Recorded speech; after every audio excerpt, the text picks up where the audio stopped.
மகிமைப்படுவதாக தேவன் நம்மளை ஆசீர்வதித்து பாதுகாத்திருக்கிறார். மனக்கூட வார்த்தை மத்திய 24 அதிகாரம் 14 வசனம்.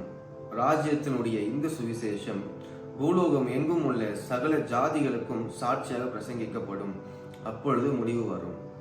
அப்போ இந்த கிறிஸ்துவை குறித்த வார்த்தை, இயேசுவை குறித்த சாட்சியின் வார்த்தைகள் இந்த தேசத்தில் உள்ள எல்லா ஜாதிகளுக்கும் அறிவிக்கப்படுமா, அப்பொழுதுதான் முடிவு வரும்.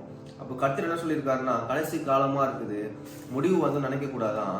அது எப்போ சுவிசேஷம் தேசம் முழுவதுமாக ஜாதிகள் முழுவதும் அறிவிக்கப்படுமோ அப்பொழுதுதான் முடிவு வருவதாக சொல்லப்பட்டிருக்கு. 13 வசனத்துல முடிவு பரியந்தம் நிலைத்திருக்கவர் ரட்சிக்கப்படுவான். முடிவு பரியந்தம்னா கடைசி வரையிலும் கிறிஸ்துக்குள்ள எவ்வளவு பிரச்சனை வந்தாலும், எவ்வளவு பாடுகள் வந்தாலும், யார் ஒருத்தர் நிலைத்து இருக்கிறாங்களோ, யார் கிறிஸ்துவை நம்பிக்கொண்டு கிறிஸ்துவை சார்ந்து இருக்கிறாங்களோ அவங்க தான் ரட்சிக்கப்படுவாங்க அப்படின்னு சொல்லப்பட்டிருக்குது. அப்போ கடைசி காலத்துல என்ன ஆகும்னா, அன்னைகளுடைய அன்பு வந்து தனிந்து போவோம். நண்பர்கள், அது நம்ம கூட இருக்கோம் யாரு இருந்தாலும் சரி, அவங்க அன்பு ஒரு காலத்துல மாறிவிட வேதம் சொல்லப்பட்டிருக்குது. அப்போ இவ்வளவு பெரிய பிரச்சனை வந்து போராட்டம் வந்தாலுமே கடைசி வரைக்கும் நம்ம நினைத்து இருக்கணுமா? இன்னொன்று வந்து இந்த வார்த்தை, இந்த சுவிசேஷம், கர்த்தர் குறித்த வார்த்தை தேசம் முழுவதுமாக சிறந்ததுக்கு அப்புறம் தான் முடிவு வரும் என்று சொல்லப்பட்டிருக்குது. இந்த வார்த்தை குறித்து நம்ம எச்சரிக்கையா இருக்கணும்.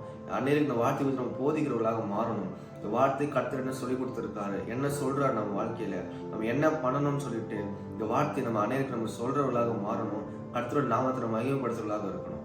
கர்த்தரை குறித்து நம்ம சொல்லுவோம், அவர் கொடுத்த வேலையை நிறைவேற்றுவோம், ஊழியத்தையும் செய்து முடிப்போம். சுவிசேஷத்தை ஜாதிகள் முழுவதும் பிரசங்கிப்போம், அப்பொழுது முடிவு வரும் என்று சொல்லப்பட்டிருக்கு. கர்த்தரை மகிமைப்படுவதாக.